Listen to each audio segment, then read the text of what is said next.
ایک دن خلیفہ ہارون رشید کے وزیر جعفر جب خلیفہ کے پاس آئے تو انہیں خاموش اور رنجیدہ پایا۔ جعفر نے خلیفہ کو دوبارہ سلام کیا مگر خلیفہ نے سر اٹھا کر بھی نہ دیکھا۔ جعفر نے پھر سلام کیا، پوچھا کہ کیا بات ہے؟ خلیفہ اس قدر خاموش اور رنجیدہ کیوں ہے؟ خلیفہ نے جواب دیا کہ کبھی کبھی میری ایسی ہی حالت ہو جاتی ہے، کسی سے میرا بات تک کرنے کو جی نہیں چاہتا۔ اب تم آگے ہو تو کوئی اچھی بات کرو۔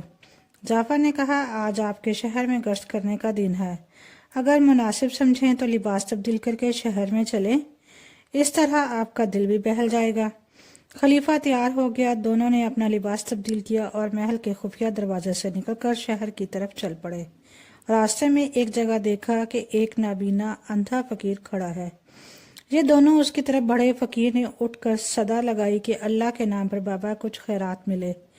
خلیفہ نے اشرفی نکال کر فقیر کے ہاتھ پر رکھ دی اور چلنے لگے۔ فقیر نے ان کا دامن پکڑ لیا اور بولا، جس طرح آپ نے اللہ کے نام پر مجھے یہ دیا ہے، اسی طرح ایک تھپڑ میں منہ پر لگا دیجئے۔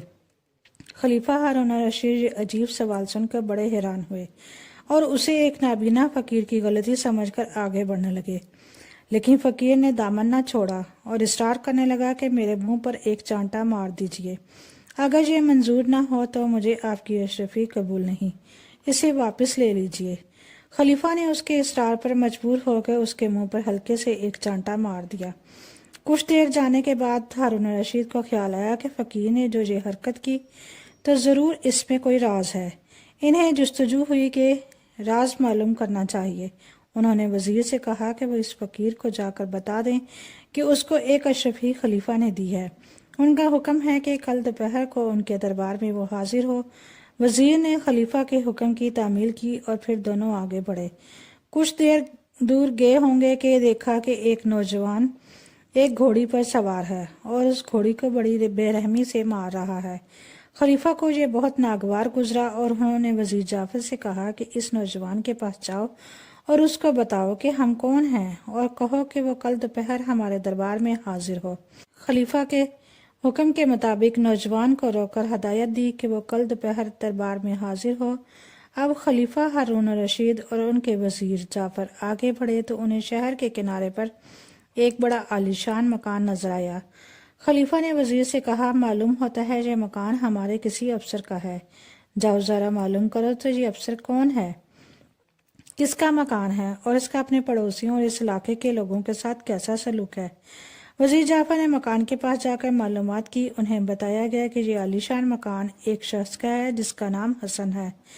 ایک بہت غریب آدمی تھا، اس کی مشکل سے گزر بسر ہوتی تھی، پھر ایک دم اس کے پاس بہت سی دولت آ گئی۔ اب یہ ایک بہت بڑا تاجر اور کارخانہ دار ہے۔ یہ چونکہ پہلے رسیاں بنانے کا کام کرتا تھا اور اب بھی اس نے رسیاں بننے کے کارخانے بنا رکھے ہیں، اس لیے لوگ اس کو حسن حبال کہتے ہیں۔ اپنے پڑوسیوں اور محلہ کے لوگوں کے ساتھ اس کا برتاؤ بہت اچھا ہے۔ وزیر نے واپس آ کر خلیفہ ہارون رشید کو یہ ساری باتیں بتائیں۔ خلیفہ نے سن کر کہا، اس کا حال بھی معلوم ہونا چاہیے کہ اس کے پاس اتنی ڈھیر ساری دولت کہاں سے آئی، اس کو بھی کل دوپہر ہمارے دربار میں طلب کرو۔ اس کے بعد خلیفہ اور وزیر جعفر شہر سے واپس آ کر محل کی طرف چل دیے اور خفیہ دروازے سے اندر پہنچ گئے۔ محل میں پہنچ کر وزیر نے حسن کو دوسرے دن دوپہر کو خلیفہ کے دربار میں حکم نامہ بھیج دیا اور دوسرے دن دوپہر کو یہ تینوں آدمی، اندھا فقیر، گھوڑی سوار نوجوان اور حسن حبال، حکم کے مطابق خلیفہ کے دربار میں حاضر ہو گئے اور سلام کر کے ایک طرف خاموش کھڑے ہو گئے۔ انہیں یہ نہیں معلوم تھا کہ خلیفہ نے انہیں دربار میں کیوں طلب کیا ہے۔ ہارون رشید نے تینوں کو دیکھا اور پھر اندھے فقیر کی طرف متوجہ ہو کر بولے، بھئی تمہارا نام کیا ہے؟ تم نے سوال کرنے کے بعد اپنے منہ پر چانٹا کیوں لگوایا؟ یہ کیا ماجرا ہے؟ فقیر نے ادب سے جواب دیا، جناب عالی، میرا نام عبداللہ ہے، میں اسی بغداد شہر کا رہنے والا ہوں۔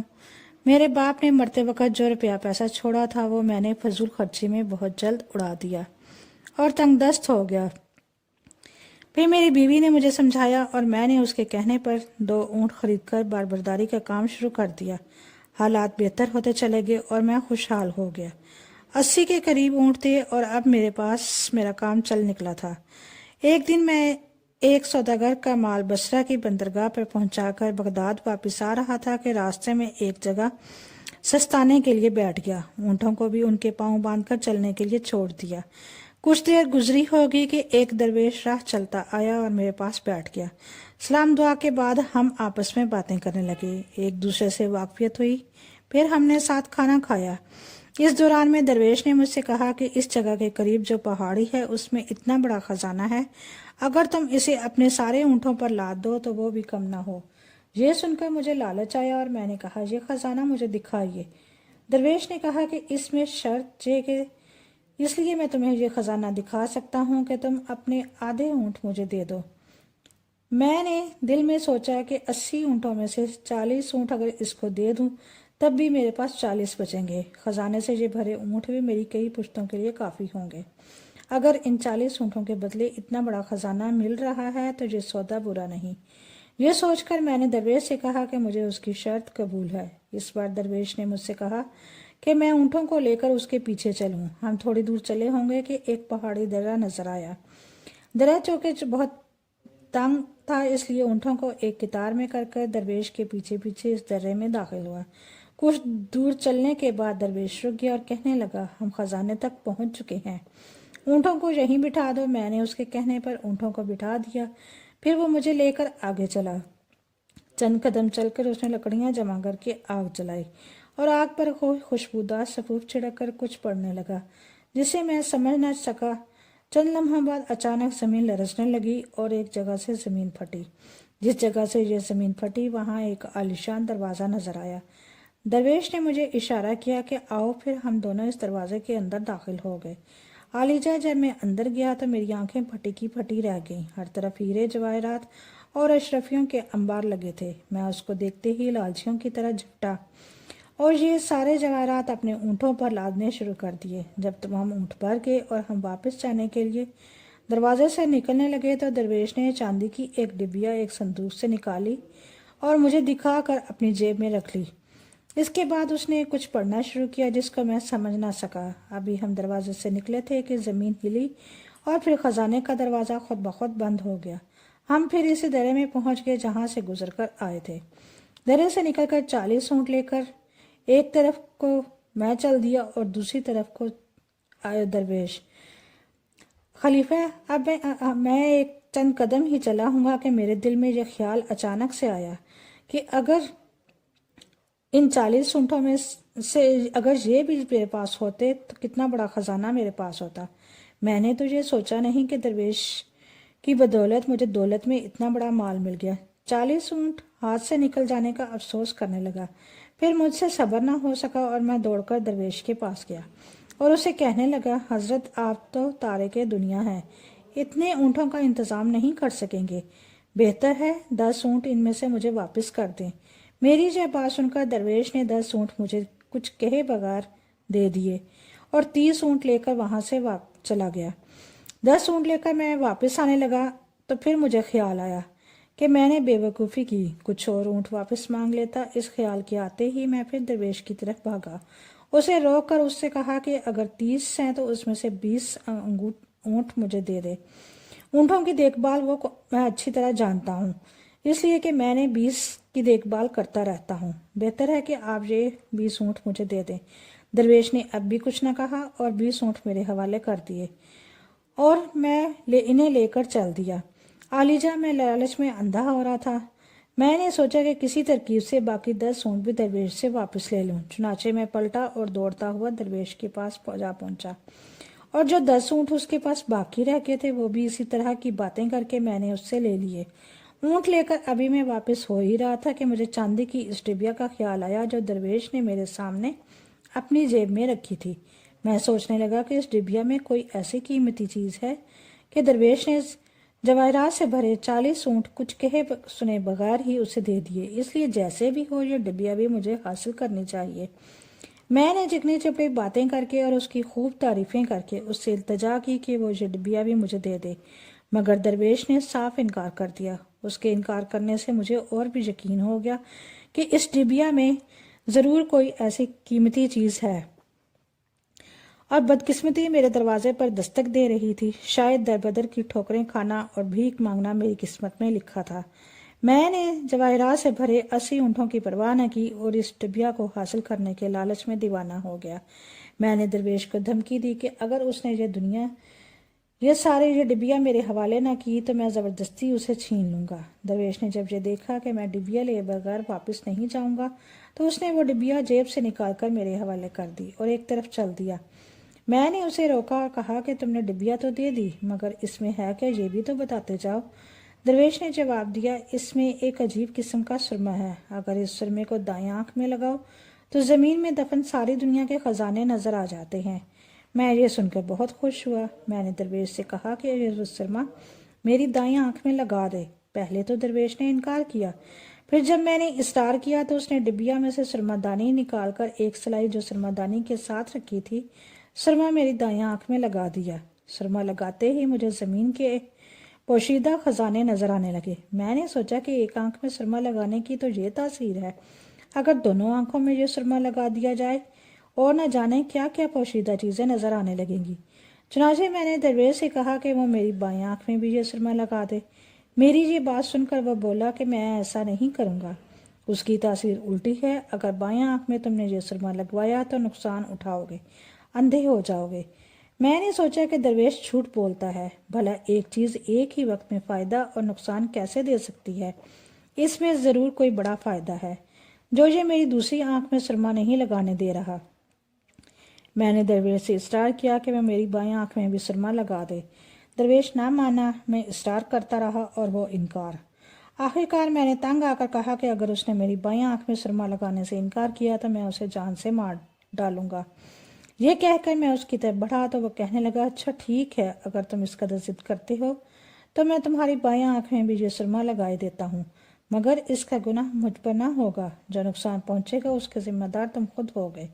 میں نے کہا ٹھیک ہے، تم سرمہ لگا دو۔ درویش نے سلائی لے کر میری بائیں آنکھ میں سرمہ لگا دیا۔ جو ہی سلائی سرمہ لگنے کے بعد میری آنکھ سے نکلی، میری تو دنیا ہی تاریک ہو گئی۔ میں اندھا ہو گیا، میں چیخنے چلانے لگا اور درویش کو پکار پکار کر کہنے لگا کہ تم یہ سارے اونٹ، سارا خزانہ، یہ ڈبیا سب کچھ لے لو اور میری آنکھیں، میری بینائی مجھے لوٹا دو۔ درویش نے جواب دیا، لالچی انسان، افسوس کہ تو نے میری بات نہ مانی اور اس قدر لالچ کیا، اب جو مصیبت تجھ پر آئی اس کا کوئی علاج نہیں۔ تیرے لالچ نے تجھے اندھا کیا، اب اس ساری زندگی لالچ کی سزا بھگتتا رہ۔ درویش یہ کہہ کر اونٹوں کو ساتھ لے کر وہاں سے چل دیا اور عالیجہ میں وہیں روٹتا پیٹتا رہ گیا۔ اس سے میں نے ہرچند کہا، فریاد کی کہ وہ اتنی مہربانی تو کر دے کہ مجھے میرے راستے پر لگا دے تاکہ کسی آنے جانے والے قافلے کے ساتھ میں اپنے گھر پہنچ جاؤں، مگر اس نے میری ایک نہ سنی۔ اس کے جانے کے بعد میں کسی نہ کسی طرح گرتا پڑتا، ٹھوکریں کھاتا پہاڑی سے نکلا، رات بھر وہیں بھوکا پیاسا پڑا رہا۔ اگلے دن ایک قافلے کا وہاں سے گزر ہوا، انہوں نے ترس کھا کر مجھے بغداد لا کر چھوڑ دیا۔ اے خلیفہ، بس اسی دن سے میں بھیک مانگ کر گزارا کرتا ہوں۔ میں نے یہ عہد کر لیا تھا کہ جو مجھے بھیک دے گا اس سے میں یہ ضرور کہوں گا کہ خدا کے لیے ایک چانٹا بھی میرے منہ پر مار دے کہ مجھے اپنے لالچ کی سزا ہمیشہ ملتی رہے۔ آپ نے جب مجھے بھیک دی تو میں نے آپ سے بھی یہی التجا کی کہ آپ میری خطا معاف کریں۔ خلیفہ نے نبینا فقیر کی کہانی سن کر کہا، واقعی تمہاری کہانی عبرتناک ہے، لالچ کا انجام برا ہوتا ہے۔ خیر، اب تم بھیک مانگنا اور چانٹے کھانا چھوڑ دو، تمہیں کافی سزا مل گئی۔ آج سے تمہیں روزانہ شاہی خزانے سے 4 درہم ملتے رہیں گے، جو تمہاری گزر بسر کے لیے کافی ہے۔ اس کے بعد خلیفہ ہارون الرشید نے گھوڑی پر بے رحمی کرنے والے نوجوان کو طلب کیا۔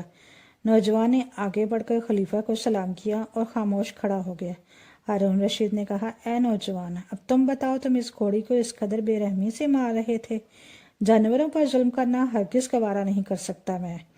نوجوان نے سر جھکا لیا مگر کوئی جواب نہیں دیا۔ خلیفہ کے چہرے پر ناراضگی کے آثار نمایاں ہوئے تو انہوں نے کہا، نوجوان، اگر تم نے گھوڑی پر ظلم کرنے کی معقول وجہ نہ بتائی تو تمہیں سخت سزا دی جائے گی۔ نوجوان نے سر جھکایا ہوا تھا اور ابھی تک کوئی جواب نہ دیا۔ خلیفہ کا غصہ دیکھ کر نوجوان کانپنے لگا اور بولا، اگر جان بخشی ہو تو میں اپنی داستان سناؤں؟ خلیفہ نے کہا، ڈرو نہیں، اگر تم نے سچ سچ سب کچھ بتا دیا تو تمہارا قصور معاف کر دیا جائے گا۔ نوجوان کو اب اطمینان ہوا اور اس نے یوں کہنا شروع کیا،